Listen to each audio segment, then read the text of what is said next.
Hello, friends. This is Martin Bose, and actually behind me there's no screen.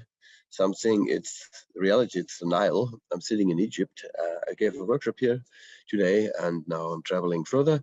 So I take the opportunity to tape this presentation. Unfortunately, I cannot be in Buenos Aires. However, I may congratulate to the organizers, and I promise that next time I will be there.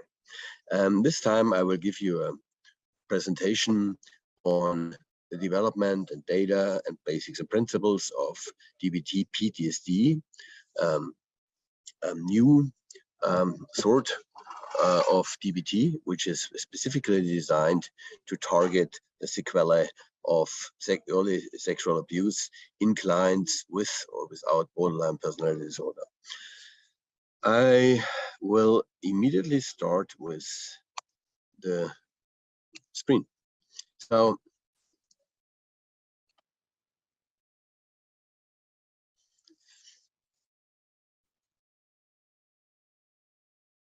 okay, so the question of the next 50 minutes will be how to treat complex PTSD in patients with BPD. And I think I'm feel quite sure how to answer this question, since I invested the last 15 years, more or less every minute, in the development of this treatment. I had the huge opportunity to have a huge research team and a clinic with residential beds, with a large outpatient clinic where I worked with about 40 scientists who did only research in BPD. And we dedicated our most targets in figuring out how to solve the problem with trauma-related problems in borderline patients. And recently we figured out that we had two large RCTs, and with these two large RCTs we could definitely show that this treatment works. And I think, to wrap it up, I think it's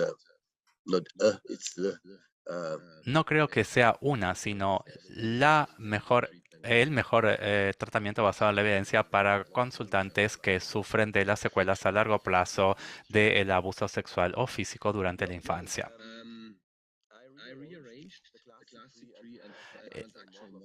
He reorganizado un poco el modelo transaccional y clásico del TLP. Quizás algunos de ustedes que conocen la DBT estándar van y que conocen las estrategias de el malestar, para tratar el malestar. Quizás esto no encaje exactamente en el modelo clásico, pero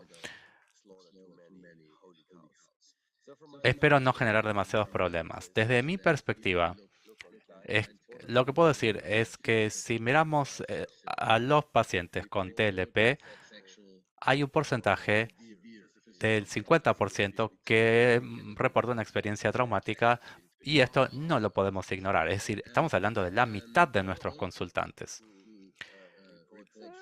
Todos ellos reportan abuso físico y sexual, y a esto denominamos la traumatización interpersonal en la invalidación traumática clásica de Marshall. Cuando venimos de aquí al lado derecho, vemos que hay experiencias físicas o traumáticas sexuales que ocurrieron con miembros cercanos de la familia, y además la experiencia de la invalidación traumática. Luego tenemos los ingredientes que nos llevan a este diagnóstico doble de TEPT borderline y complejo. Si no hubo abuso físico o sexual, el camino clásico de la predisposición neurológica, la epigenética, los fenómenos epigenéticos o la genética más la invalidación traumática llevan a una desregulación, a los problemas interpersonales, al autoconcepto negativo. Marcia comenzó con esto y nunca se centró en las experiencias traumáticas físicas y sexuales, con lo cual nos estábamos quedando afuera de la mitad de nuestros consultantes. Marcia estuvo muy consciente de esto, y por eso hace unos 10 años nosotros decidimos que teníamos que desarrollar algo. Melanie Harnett hizo los primeros trabajos en tratar de investigar cómo enfrentar esto. Diría que es un buen enfoque, pero la evidencia es diferente. Ahora entonces, si miramos el modelo completo, vamos a ver una predisposición neurobiológica y la traumatización interpersonal que llevan a estos tres conceptos clásicos. Tenemos un autoconcepto negativo, la desregulación emocional y los problemas interpersonales. Esta experiencia traumática, si ocurrió, tenemos un cuarto problema que está simplemente vinculado al procesamiento traumático del recuerdo. El recuerdo traumático está vinculado con los flashbacks, las intrusiones, las pesadillas muy severas y todo esto está vinculado con algo que no aparece en la DBT clásica. Es un mecanismo específico que debe ser atacado específicamente. Por lo tanto, si tenemos un paciente con TLP y la experiencia de invalidación traumática, no solamente tenemos tres problemas: autoconcepto de regulación emocional y problemas interpersonales, sino también el recuerdo del trauma. Y hay que recordar que el recuerdo del trauma no cambia cuando apuntamos a las emociones. No cambia para nada, es simplemente un sistema distinto. Por supuesto, todos estos problemas están impulsados por una conducta disfuncional. Es más bien eficiente en el corto plazo, pero causa un trauma en el largo plazo. Ya les dije que tenemos un 50% de nuestros pacientes con TLP que sufren de un TEPT coocurrente. Estamos hablando en algunos otros casos de que son no clínicos del 30%, pero en los casos clínicos es la mitad. También sabemos que estas personas que tienen este diagnóstico doble muestran un alto nivel de desregulación emocional, muchas conductas autolesivas, muchas conductas, dificultades interpersonales y muchos intentos suicidas. Estamos hablando entonces de consultantes que son tienen mucha más posibilidad de tener una cronificación. Si no lo tratamos, va a empeorar. La DBT estándar, con todos sus datos, muestran que si solamente proveemos DBT estándar, como máximo tendremos un éxito del 10%. Del otro lado, es decir, del lado del trauma, está Julie Herman. A mí me encanta ella. Julie Herman fue la primera que generó esta idea de que podría haber una enorme diferencia entre un trauma que está causado por un accidente con un coche a la edad de 35 años y el abuso sexual repetitivo a partir de los 5 años. Ella había estado luchando contra la mafia del trauma en Estados Unidos y le resultó muy difícil y nunca tuvo éxito. Solamente con el ICT-11 el TEPT complejo es una entidad por sí misma y que creo que Andreas Merkel y otros han publicado en The Lancet un paper que yo creo que vale la pena leer. Aquí, a partir de ese paper de The Lancet, lo que vemos es que lo que se necesita para el diagnóstico es esto. Aquí vemos el recuerdo del trauma, reexperimentar el trauma en el presente sin la posibilidad de controlarlo, una sensación de amenaza actual y tratamos de evitar los disparadores y estos son los síntomas clásicos del TEPT. Y aquí hay tres puntos que afectan la desregulación emocional. Estos son más específicos. Aquí se habla de este intercambio entre la superreactividad y la imposibilidad de moverse. También hablan del autoconcepto persistente negativo, todos lo conocen, y las dificultades de relaciones interpersonales. Estos son los 6 puntos. Es muy complicado poder diferenciar entre un TEPT complejo y un paciente con un TLP, y hay mucha investigación sobre cómo cambiar esta modalidad. ¿Tenemos problemas con la DBT estándar? Sí, los tenemos. ¿Por qué? Si damos DBT estándar, el foco clásico es concentrarse en las conductas generadoras de crisis. Es un evento, un diseño relacionado con un evento. tenemos incidentes severos en la semana y no focalizamos en eso. Y si no tenemos suerte, este puede durar medio año o más. No hablamos sobre las cuestiones específicas del trauma. Desde mi perspectiva, las personas que tienen intrusiones y flashbacks han perdido el barco. Las personas muy traumatizadas que tienen 5, 6 o 7 intrusiones por día, si no las atacamos temprano y si no tratamos el trauma, las vamos a perder. Estos son los resultados de los estudios previos de Melanie Harnett cuando ella estudió una solución muy inteligente al usar la DBT estándar y agregando el protocolo de Edna Hall. El problema es que perdemos el 30% de los pacientes que no se sienten incluidos. Cuanto más específico sea uno con el tratamiento, según Marsha, más sentirán las personas que pueden ser tratados. Mi mensaje es hay que empezar lo antes posible con el trauma y tomar algo que sea específico de ese trauma. Hubo un rumor de que uno no debe tratar el trauma antes de poder controlar la conducta autolesiva, etc. Y esto también fue el resultado de una larga conversación con Marsha. Yo tuve una linda oportunidad de trabajar en un tratamiento residencial con condiciones residenciales donde hay enfermeras, hay equipos bien entrenados, con puertas abiertas, pero podemos observarlos. Y nos sentimos muy seguros de que podíamos incluso incluir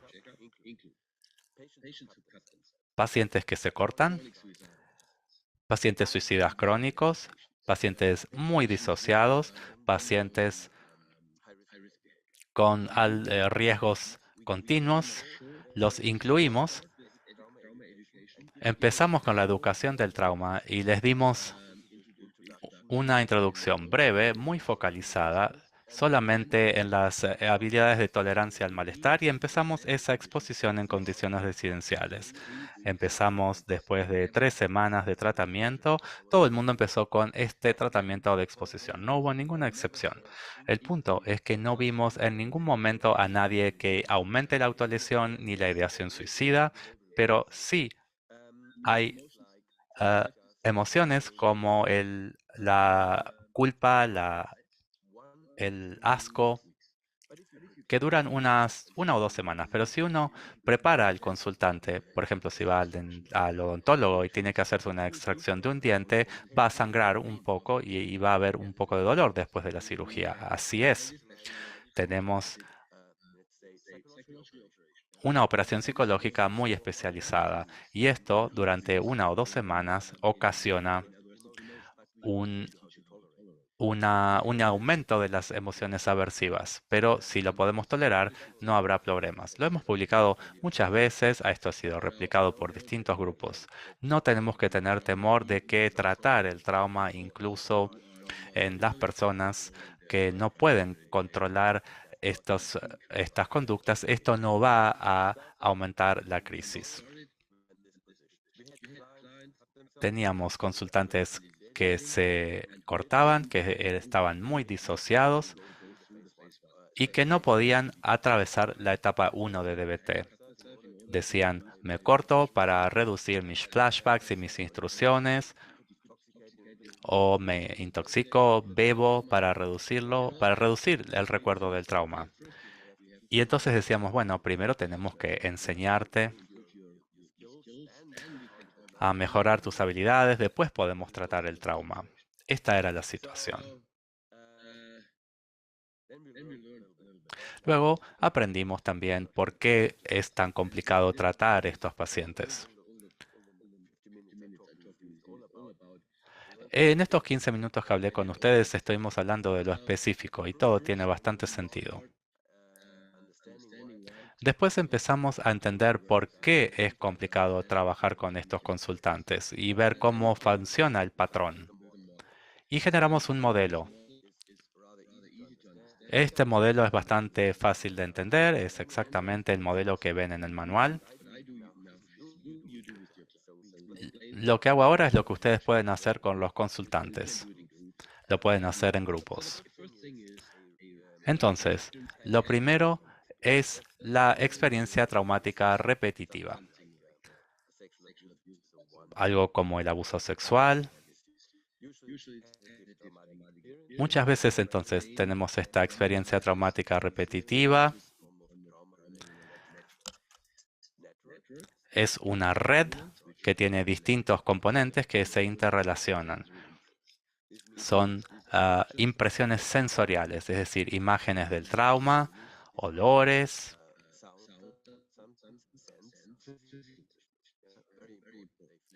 Es muy importante.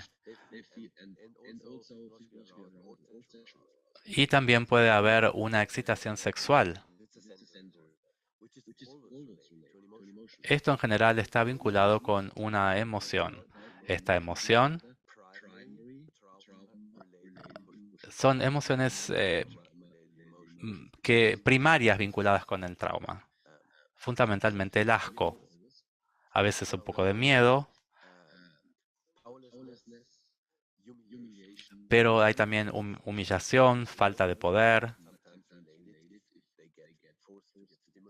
Si los esfuerzan a estimularse, sienten sí una excitación sexual. Y a veces una secundaria es la vergüenza. También hay reconocimiento de cómo sucede, por qué sucede y muchas veces están muy confundidos. No es fácil pensar con claridad. Es importante decirle al consultante que estas redes siempre están interrelacionadas. Y esto es algo con un recuerdo fantasma.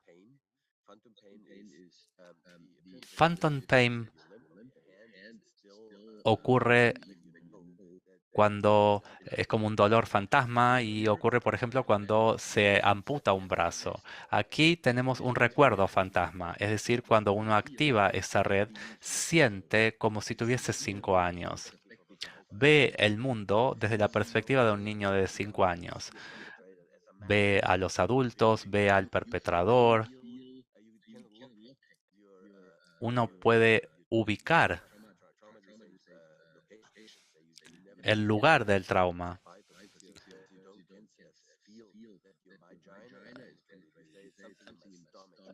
Es como si se sintiese es decir, uno siente un dolor en el estómago, no siente que la vagina está siendo penetrada. Hay una reexperiencia del trauma que está en la edad de 5 o 6 años. Las emociones son muy molestas si uno las siente 5 o 6 por día, 6 veces por día. Esta es la red del trauma y la red del trauma es una red de recuerdos que se puede activar y desactivar como cualquier recuerdo. Y hay estímulos, hay algunos estímulos específicos que se generan y otros no específicos, como por ejemplo la oscuridad, oler algo, ser tocado, incluso la propia excitación sexual. Esto inicia la red del trauma y luego hay un procesamiento secundario y el cerebro está como ansioso de esta red de trauma y causa como una especie de inundación de neuropeptidas. Y esto quiere decir que cuando el cerebro recibe una alarma, el recuerdo se fortalece y lo toma. Es como cuando hay un ataque de pánico. Empieza uno a ver el mundo completamente desde esa perspectiva. A veces hay intrusiones que también quieren decir que uno está experimentando la red de trauma, pero sabe que no está ahí. Es como si utilizase lentes de realidad virtual. Es como uno ve una montaña rusa y sabe que no está sentado ahí, pero la ve. Así es como funcionan las intrusiones. Pero si uno está sentado en la montaña rusa y tiene un flashback, ese flashback se define como perder el control de la conciencia, de la reflexión de que esto es solo un recuerdo. Y los pacientes pasan de las instrucciones a los flashbacks. Esto es completamente diferente porque es un bloqueo del hipocampo y de la activación de la amígdala que reducen la emoción y uno empieza a disociarse de la intrusión y del flashback. Pero esto lo podemos aprender después. Esta es la red de trauma activada por estímulos. Y por supuesto que nuestros consultantes tienen actitudes como intoxicarse, cortarse. Y el problema es que hay algunas cuestiones que son efectivas en el corto plazo y esto lo denominamos una reconciliación en el lenguaje científico. Es decir, que si uno carga un recuerdo y después lo bloquea, el cerebro no solamente aprende que está activo, sino que también aprende que es muy relevante y hay una reconsolidación. Esto implica fortalecer el recuerdo y lo mismo ocurre con la evitación. Esto es clásico.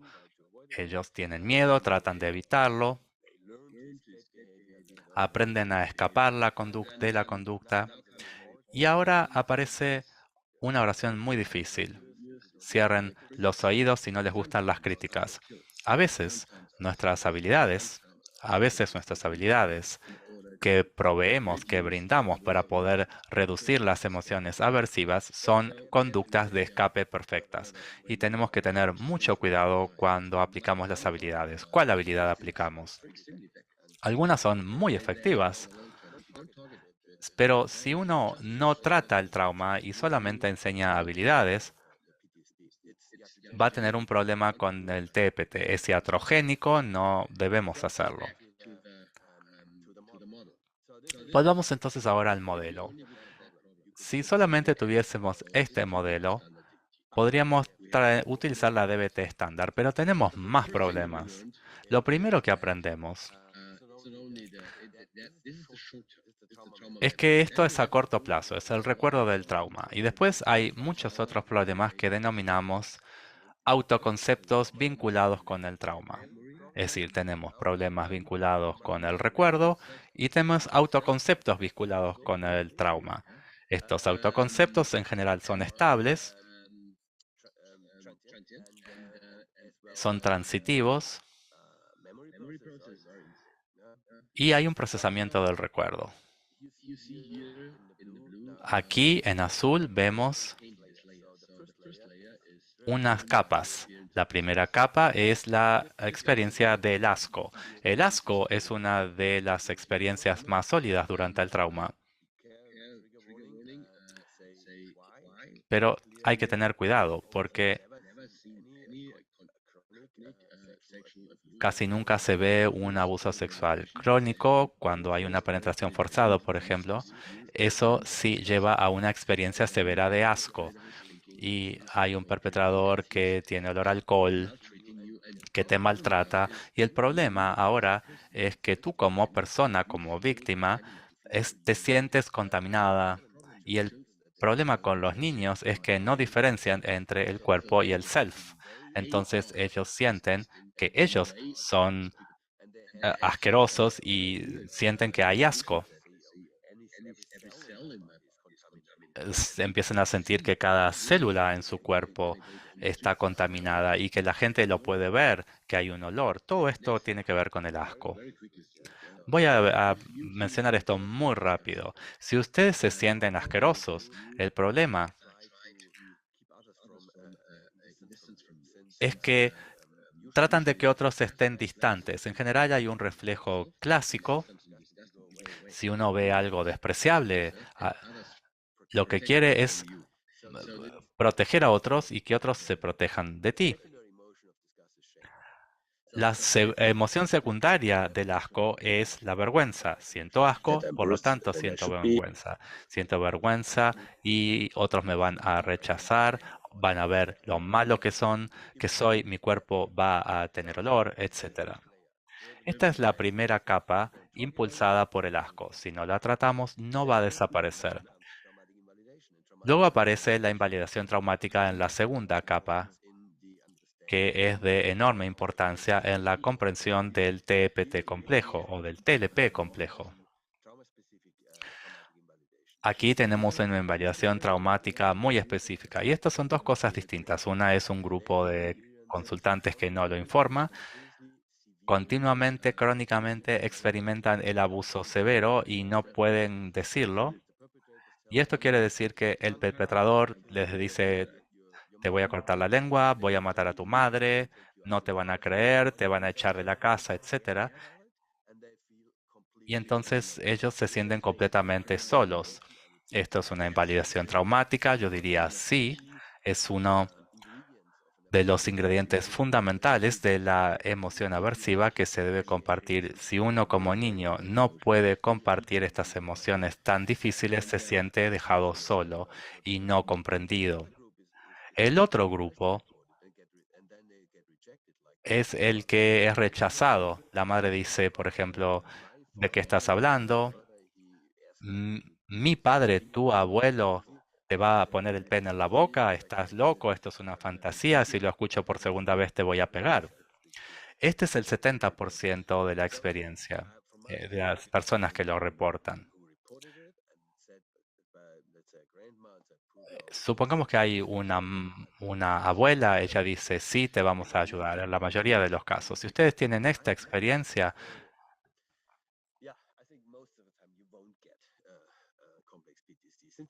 yo diría que no va a haber un TPT complejo en ese caso. Vamos al tercero, que es que tenga sentido. Si estamos experimentando algo impredecible, incontrolable y amenazante, el cerebro inmediatamente empieza a hacer sentido de esto. ¿Por qué sucede esto? Los niños comienzan con esta operación cognitiva a la edad de 3 años. El problema con los niños es que no pueden encontrar ninguna explicación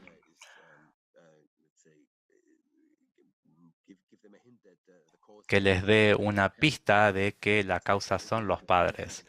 A la edad de 5, 6, 7, 8, 9, no se puede decir cada semana a mí, mi padre me viola porque es un pedófilo y un alcohólico. Piensan que hay algo mal con ellos, hay algo que está mal conmigo como niño.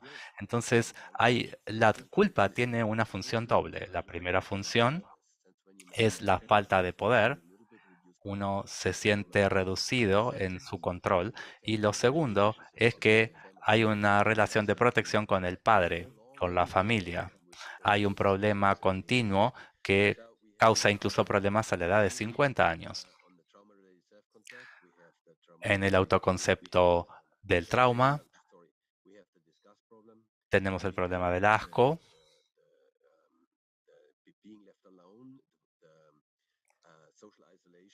el aislamiento social y la sensación de ser diferente, de no confiar en nadie. Y luego tenemos el problema con la culpa. A veces la gente aprende que puede protegerse y que empieza a ser hostil. Hay otros que no ven lo débiles que son. Esta es la hostilidad que empieza a aparecer. Tengo que protegerme o pelear. Y lo que vemos aquí es a lo que me refería. El recuerdo del trauma a veces está activo, pero el autoconcepto también. Y es complicado desde el lugar del concepto. Hay unos preprocesos también relacionados con los autoconceptos y es complicado vivir con ellos, pero es también imposible casi abandonarlos. Aquí vemos, por ejemplo, una validación traumática o el abuso durante la niñez o la adolescencia. Hay un recuerdo del trauma con una técnica de exposición muy específica y luego tenemos problemas con la desregulación emocional. Uno es neurobiológico de niños muy pequeños, luego tenemos la alteración morfológica y luego el aspecto psicológico de la emoción. Si procesamos una emoción específicamente, como el autoodio, el autoasco, la culpa Alienation, yeah. Then the y la self-concept. alienación. Está muy relacionado con esto, a diferencia de otros, lo hice yo. Hay una interacción social que viene que uno no puede confiar en nadie. Y luego, esta conducta y tenemos el resumen. Ahora, la pregunta que hicimos al principio, ¿cuáles son las conductas que interfieren con el tratamiento que son específicas del trauma? Si bien el paciente dice, me quiero eliminar las intrusiones, es decir, quiere decir que quiere eliminarlas, pero no quiere hablar del trauma. Entonces, esto significa que hay ambivalencia, que es normal, incluso más fuerte como TLP común. Cuando uno tiene una experiencia continua que amenaza la vida, y esto uno aprende de joven, este miedo viejo, y si uno de grande empieza a hablar que le hizo el abuelo, hay este miedo que vuelve a aparecer y hay que preparar al consultante y explicarles qué va a pasar cuando empezamos los primeros días. eh, Tenemos un cuadernillo donde se explica que la ambivalencia es normal, que no existe este tipo de abuso sin la amenaza. Si no empezamos así, ¿cómo saben ellos o cómo sabemos nosotros qué significa? Por supuesto, hay muchas preocupaciones.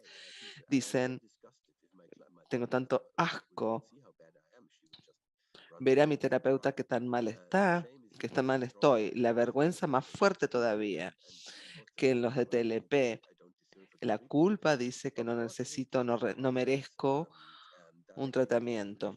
Estas son las relaciones que derivan de la marcha. Es bueno simplemente explicarles Kids who y are traumatized decirles, experiences and telling quienes them tienen from a very experiencias beginning. traumáticas, y decirles desde el comienzo que su reacción mental es una reacción normal a una experiencia anormal, una reacción normal a una situación anormal. Así se empieza el primer día. Luego problemas con neuroplasticidad. Significa esto que el cerebro está dispuesto a aprender. Existen algunos prerequisitos para ello. Hay una desinhibición, hay que saber manejar la disociación, no solo sobre la exposición, pero en todo el tratamiento para poder ayudar al cerebro a aprender. Si no lo hacemos, no pasará. Luego, muchos problemas con relaciones no terminadas. Esto es un problema serio. Les siguen amando al perpetrador. Hay una relación fuerte, hay una relación ambivalente con el perpetrador. Y si dicen, si voy al tratamiento y ese tratamiento es efectivo, tengo que cambiar mi actitud, mi relación con los padres o quien fuese. Esto genera mucha incertidumbre. Hay que tener esto en la cabeza desde el comienzo. Diseñamos tratamiento del modo en que reflejamos todos estos temas en particular, incluido nuestra suicidad crónica, autolesión actual, problemas de relación severos, conductas disfuncionales y con alta ambivalencia. Este es el tratamiento. En definitiva, para resumir, está diseñado para adultos. Específicamente empezamos con adolescentes a los 15, pero no hay ensayos de control. Hemos publicado un preestudio con unas 50 personas. Mm, No es RCT. Hay mejores resultados en SRST, pero la buena evidencia viene de los RCTs que solo tenemos para los adultos de 18 en adelante. Están basados en el principio de las reglas de DBT y se le agregan otros ingredientes. Hay que especificar el tratamiento de exposición. Reformulamos el concepto de mente sabia de Marsha. Incorporamos ingredientes de ACT y otros de terapia cognitiva de trauma. En definitiva, el 90% es DBT. Es un tratamiento mezclado, mixto, está compuesto por terapia individual y el manual del consultante requiere de en un ejercicio diario óptimo de 30 minutos. Tenemos dos entornos: residencial de 12 semanas y ambulatorio, 45 sesiones. Aquí vemos cómo está diseñado. Terapia individual en el centro. Empezamos con fase 1, fase de preparación. Esto es lo que nos ayuda a llegar, nos lleva a la exposición, a la fase de exposición y luego pasamos al post. Tenemos coaching telefónico, pero lo nuevo son los manuales. Son unas 300 páginas específicas para el trauma, donde pueden ver los pacientes a medida que vamos avanzando nosotros. Lo que uno diga tendría que estar escrito allí, pueden leerlo, los pacientes pueden repetir a través de la lectura. Se pueden generar grupos de habilidades, no hay diferencia en la consulta, si las tienen está bien. La diferencia entre el estándar y este es que ya no está liderado por las tarjetas de registro diario. El concepto de la tarjeta de registro diario es un diseño generado por el evento. Viene el consultante que les muestra la tarjeta y se habla y se diseña el tratamiento de acuerdo a los puntos más relevantes. Es decir, la conducta lidera. Acá lidera el manual. Sigue estando bajo el control de la jerarquía clásica de DBT. Tenemos el objetivo, que hay que abordar este tipo de cosas también. Pero si no tenemos este problema, se sigue el manual. Tenemos fases, la de pretratamiento, la de compromiso, la de motivación de modelo de trauma, habilidades, adquisición de habilidades y cierre y antes, aceptación radical, 8 sesiones para volver a tomar posesión de la vida.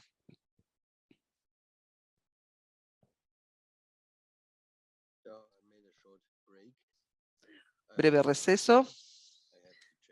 Ahí volví. Estamos en esta posición. Les muestro que tenemos estas fases. Vamos en detalle. Por ahí es aburrida la presentación, pero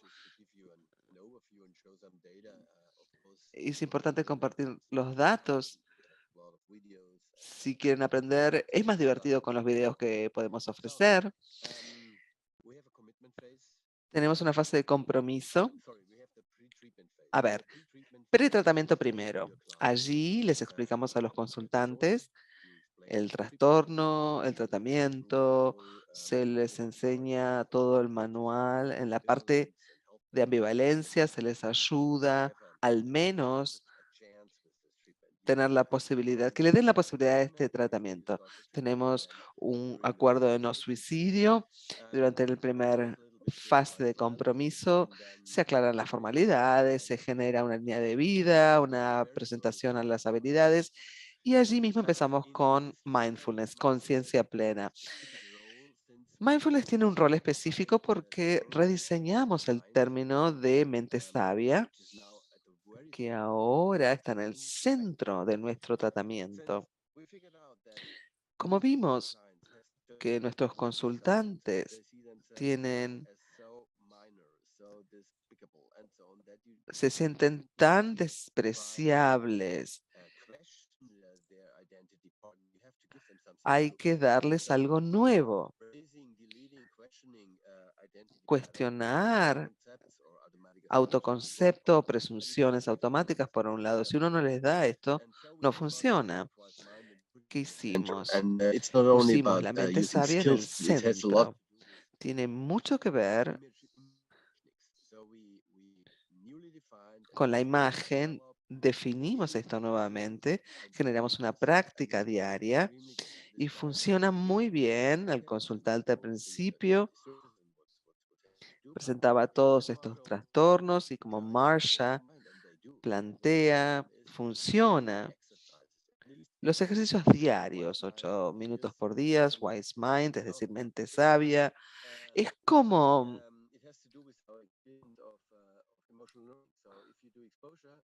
si hacemos exposición, tienen que practicar todos los días también, al menos 15 minutos.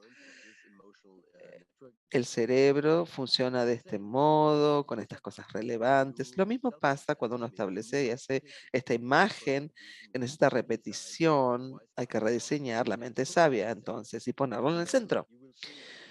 Y verán, en la fase de exposición tenemos la exposición de mente sabia ahora. En la fase 2, los ayudamos a anticipar potenciales problemas de relación terapéutica. No hay que hacerlo, no es obligatorio. Hay distintas posibilidades, no hace falta hacer absolutamente todo, pero empezamos a explorar la experiencia traumática, ayudamos a generar su propio modelo, tenemos un conjunto para establecer qué es lo que quieren hacer con sus vidas, si superan esto, And generamos valores, defining goals with definimos much objetivos, more metas, ahora más formalizados que en el estándar. También se podría usar mucho de esto en el DBT estándar. Y presentamos el caso en el grupo de consultas. Después de 14 sesiones es esto. Luego, las habilidades. Aprenden las habilidades de disociativas, tolerancia al malestar, regulación de la emoción, la culpa y la vergüenza son centrales. En la fase de exposición, en primer lugar, hay que prepararla, reducir el miedo y luego dos modos de exposición in sensu. La primera se concentra en el evento índice. Todo el mundo hace esto, es fácil, solo hay que ver que no se excedan estas características. Generalmente estamos en una tabla de equilibrio para inhibir algunas características en esta zona. Lo importante también los exponemos a invalidación traumática porque es una emoción completamente diferente. Nunca vamos por la narrativa, queremos ver la emoción. Estamos emociones generadas por el trauma. Exponemos entonces a los pacientes a estas emociones. Tenemos que ir todo el camino, hacerlo 100%. Hay una experiencia de emoción distinto de la de ser violado, así que hay que ir más allá todavía. Lo usamos con exposición a la mente sabia. Esta exposición es especial. Saben cómo activar esta mente. Los consultantes registran desde la perspectiva de mente sabia qué le pasó y empieza ella a desarrollar compasión. Sí, compasión, generosidad y algún tipo de serenidad. Estos los ingredientes de esta imaginación de la mente sabia. Tenemos un conjunto completo en los manuales nuevos basado en la experiencia de Marshall, reconstruidos. Y luego, esto nos lleva a una aceptación, una mirada interna de qué le pasó y que no se puede cambiar el pasado, que ha sufrido por la experiencia y que puede vivir con ello, puede aceptarse a sí misma, aceptar a su cuerpo. No hace falta una cruzada, si se quiere, pero trabajar en ello. El siguiente módulo, el duelo, DBT clásico, pero está ubicado en el lugar correcto. Cuando uno lo atraviesa, la exposición es el momento de hacer esto y estaremos allí abiertos para llegar a este duelo. Y después de un par de sesiones, en la psicoterapia es un milagro de condensar experiencias emocionales muy intensas que les lleva 4 o 5 años. Nosotros lo llegamos en esta cantidad de sesiones. Se condensa el proceso de duelo. Y luego, el gran problema, puesto que este tratamiento es muy efectivo, esto significa que los consultantes ahora no solo tienen una gran reducción de las instrucciones, sino saben que no fue su culpa, sino la de su padre. Y No hay razón para sentir vergüenza. ¿Y ahora qué? Tenemos la mente sabia, sí, pero ponemos las cosas sobre la mesa. Hay muchas cosas que deberemos cambiar.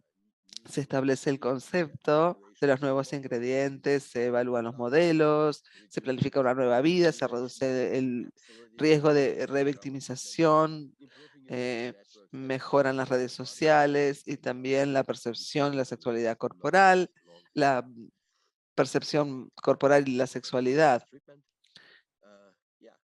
Y el final ya del tratamiento. Y datos, ahora tenemos 2 estudios, el primero en condiciones residenciales, el segundo ambulatorio.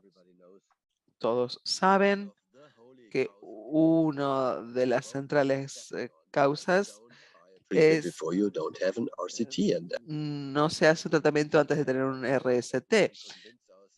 Podemos convencernos que habría que tomar sus técnicas de decisiones realizadas por Marsha, es decir, que tengan 1 o 2 estudios de RST, que significa que es ERCT, no un estudio piloto. El primero que hicimos fue residencial, donde comparamos 3 meses con un grupo de control, un listado de espera. Este es un grupo de control estándar, 3 meses evaluados, 6 semanas, 3 meses, 6 meses y ahora 12 meses después de el alta. Tomamos consultantes con abuso sexual, adultos, edad media 40, 50% TLP, 50% menos de 5 criterios promedio, el promedio fue 4. Incluimos pacientes con autolesión. Aquí tenemos 0 efectos. Aquí el grupo de tratamiento, una disminución entre diferenciales, 1.4 en las CAPS de los 3 meses, que es muy fuerte. 1.4 significa que es muy efectivo el tratamiento y también podemos mostrar que aquí es cuando empezamos. Las primeras 3 semanas no tuvimos ningún incremento durante la fase de exposición de cortes, ni tampoco en los impulsos de suicidio. No hubo incremento en absoluto. Incluso los que cortaban todos los días con mucha frecuencia bajó muy rápidamente en esta sección.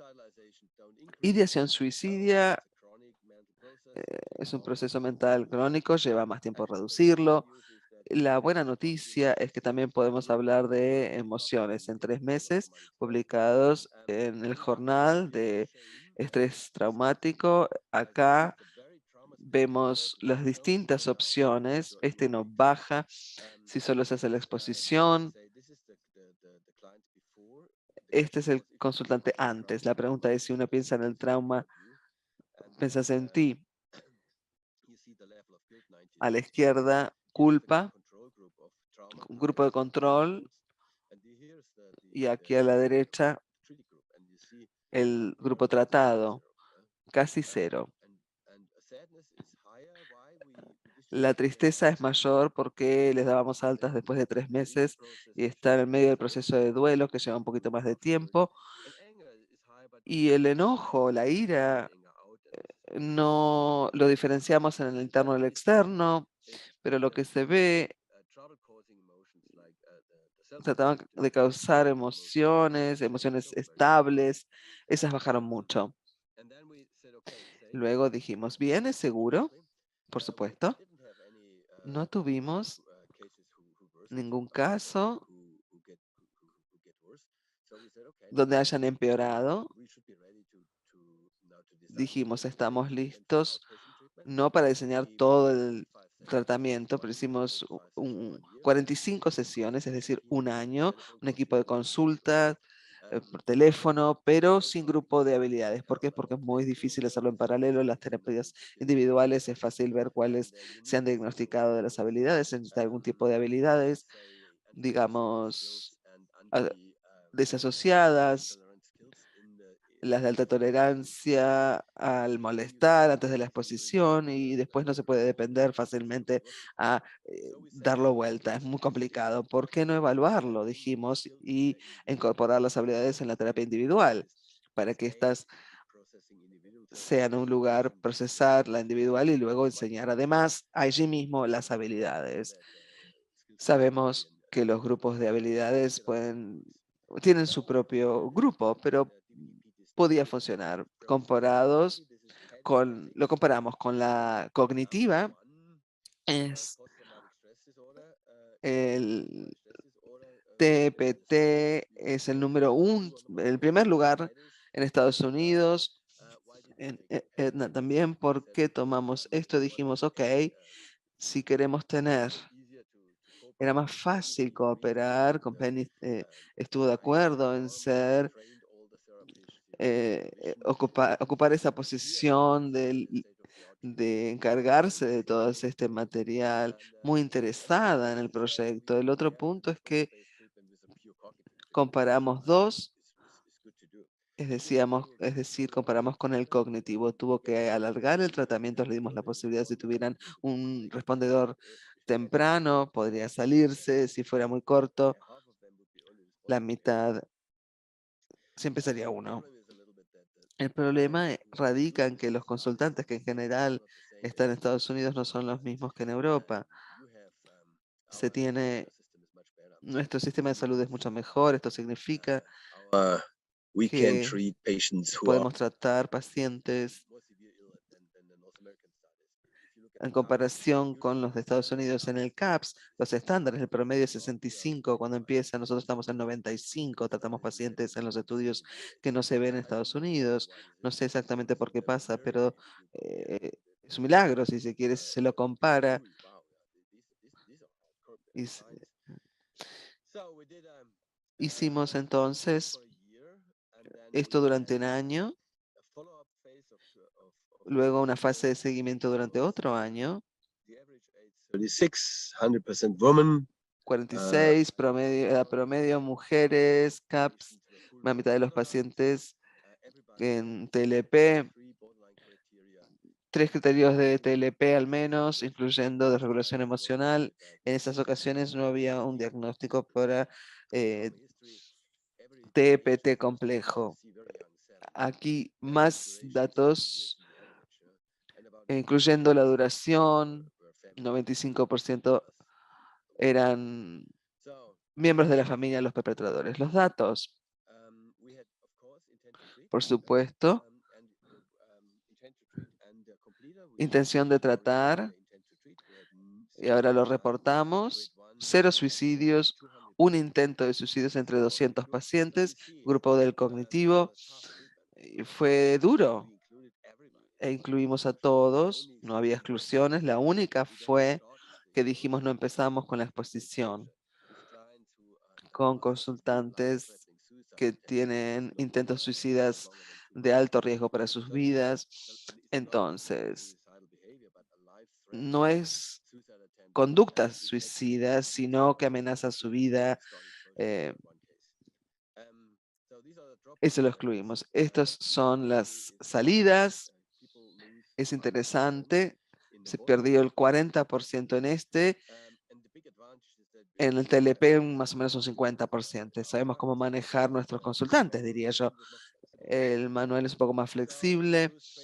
Perdimos 26%. Diría yo que este es el promedio de abandono. No es que me ponga contento, pero es lo que se suele ver en la DBT clásica. Ambos son efectivos.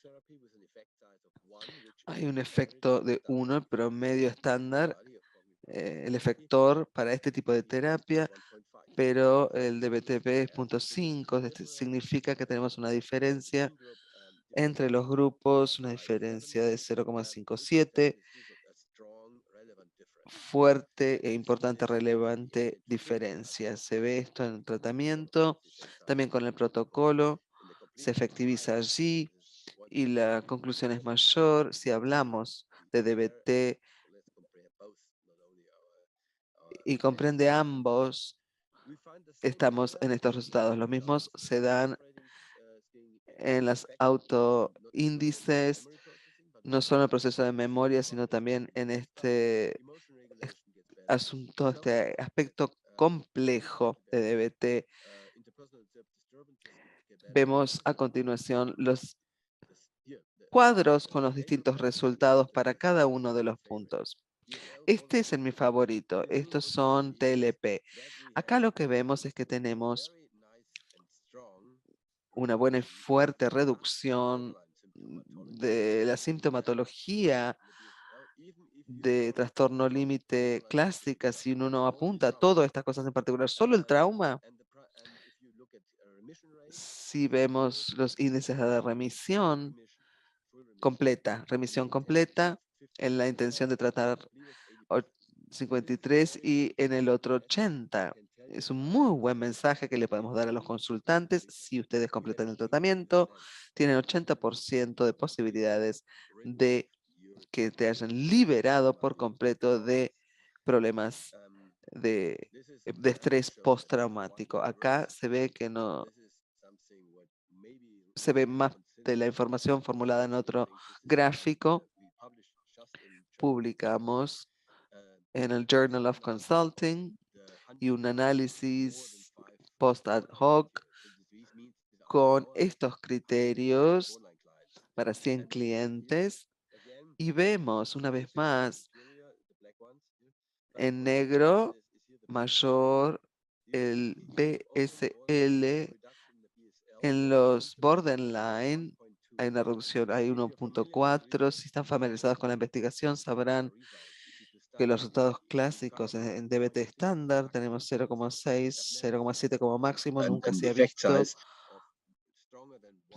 mayor a 1 en ninguno de nuestros tratamientos. Por esto significa que al menos deberíamos considerar que en estas personas que sufren de ambos, primero teníamos que tratar el trauma y así tener la buena posibilidad de seguir tratándolos con el siguiente. Para terminar, es segura y efectiva, es superior a todo lo demás. Tenemos 75% completado del grupo en un año, alta respuesta al tratamiento y índices de remisión entre 50 y 80%.